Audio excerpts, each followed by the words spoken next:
Hey, welcome back to Two Stupid Guys Trade Stocks. I'm Dylan. And I'm Vinny. And I'm going to do a little bit of a hot take, maybe, kind of, on all these firings that are happening at Twitter, Amazon, Meta, all this kind of stuff, along with quiet quitting and how it's kind of their fault.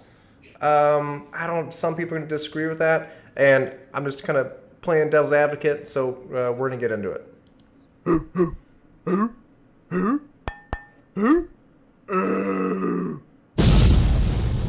Two Stupid Guys Trade Stocks. All right. So the big basis of this argument is everyone knows this is not news. Elon bought Twitter. Crazy. He then sent out this message going forward to build a breakthrough Twitter 2.0 and succeed in an increasingly competitive world. We will need to be extremely hardcore.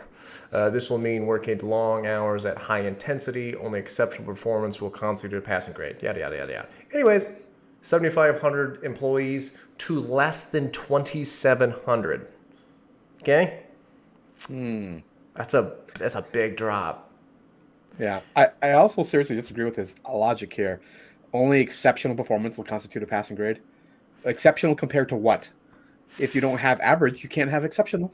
So, also, as a part of this devil's advocate argument, Vinny's not a huge Elon guy, and I'm not a huge Elon guy either. And for instance, the argument against Elon is he overpromises everything, and I don't have an argument against that. I completely agree, right? He promised a truck, and we're 3 years late. If he says anything that's going to be here in 1 to 2 years, add 3 years. If he says it's going to be 5 to 10 years, add 30. So Yeah, never. yeah, not arguing. This is not an Elon video. However, if you have a company that goes from 7,500 to 2,700 employees, I would expect down days of Twitter where it shut off for weeks. I would expect things where it just wasn't working properly and you couldn't do anything. Now, I'm not saying it's been smooth sailing.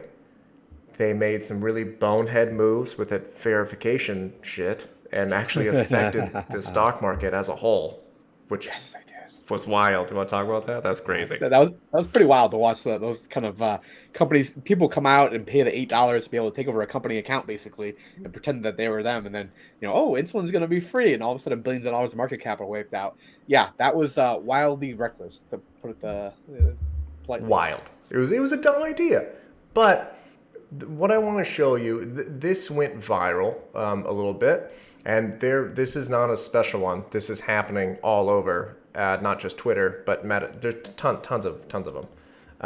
It's about a minute long. Welcome to a day in my life as a Twitter employee. So this past week, went to SF for the first time at a Twitter office, badged in. She's definitely not hardcore. Honestly, took a moment to just soak everything in. What a blessing. Also started my morning off with an iced matcha from the perch. Then I had a meeting, so quickly scheduled one of these little pod rooms, which were so cool. They're literally noise canceling. Took my meeting, got ready for lunch. Look how delicious this food looks. Oh my goodness, I was so overwhelmed. It does look dope. Then made my way down to this log cabin area. I don't know what this is, but it was really cool. Played some foosball with my friends to kind of unwind a bit. Lunch. Also found this really cool meditation room that I thought was super neat. I didn't do any yoga, but they have this yoga room if you are a yogi, so also thought that was really cool. Had a couple more meetings in the afternoon, had a ton of projects that we needed to knock out. Say hi to my teammates. Went to the library to kind of get some more work done. Obviously had to have our afternoon coffee, so made some espresso. Oh yeah. And then before leaving for the day, had some red wine that's on tap. Went up to the rooftop and just honestly enjoyed the beautiful weather. Cool. Awesome trip. Awesome trip. Work. Yeah. Me and Vinny are in medicine. This is not our day. No, it is amazing. You can literally, not to say that we're not heroes or like that, but you can literally save someone's life and then walk down to the cafeteria and pay $2.50 for the worst burnt coffee you've ever tasted. Yeah, that's day in the life in medicine. Yeah, that's pretty accurate. Now, obviously, we're not picking on Twitter. Okay, there's been 146,000 layoffs with 51,000 in November alone. Here's some big ones: Meta 11K, Amazon, Alibaba 10K. I put Peloton in here, frankly, because I'm surprised they still even had that much to fire. Because it's like the worst business model on the planet. I feel like they got to have like 8 employees left. Has nothing to do with this video. So here's the flip side of the argument. Also, actually, I should probably. This is Vinny's dogs looking at each other while shitting. I just thought that was hilarious. Dylan and I do that occasionally too. It's just kind of weird because we're in 2 different states on opposite sides of the country, but it's not easy to orchestrate. So essentially, Twitter seems to be running fine. It's not like a big problem. All right, it's not super smooth, but they're not shutting down. And for losing 60% of the workforce, that's kind of surprising. Meta has massive investments, massive. If we've done videos on it, kind of very risky. And they also have videos where people are posting their day at work on Meta. Spoiler, it's the exact same thing. It's the exact same thing. They cut 10,000 jobs. And it's starting to be a thing where quiet quitting, which before I get into that, can you explain what that is? So that's basically the idea that you're not actually quitting your job. You're just doing the bare minimum to continue in your current position. That's what it comes down to. There's a subreddit called r/anti-work if you ever feel like perusing that. It's interesting. I get the underlying sentiment that employers need to do better for their employees. But I think sometimes you can cross the line to just being like a whiny brat, if you will. Yeah. Like the kind of all those videos that are coming. I'm trying not to be too mean. Like all the videos that are coming up. All right.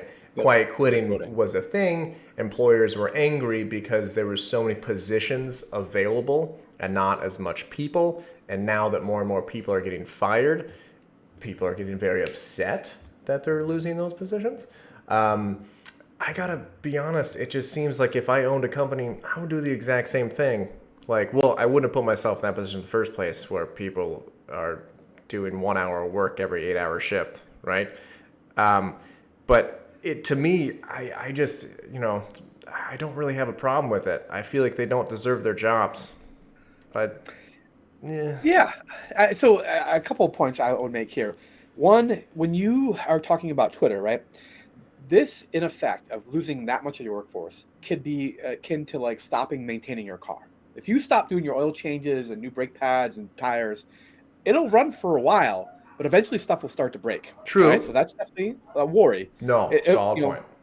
It may be 6 months, a year from now, but you are risking that down the road. The other point that I would kind of make about this whole kind of trend is that they really overexpanded when we had the massive pandemic bull run in all these technology companies. They hired like they were going back, right? The Jerome Powell's keep that money printing press going for forever, and that was really what the problem ran into is that they overexpanded during a great market, and now they're having to cut back during the downturn rather than having appropriately sized along the way. All right, so that's kind of my thought process there. I mean, that makes perfect sense. I think that's fair. Anyways, let us know what you guys think on this whole, it's a big tech layoff situation and quiet quitting at the same time. This is not a typical video, so let us know what you think.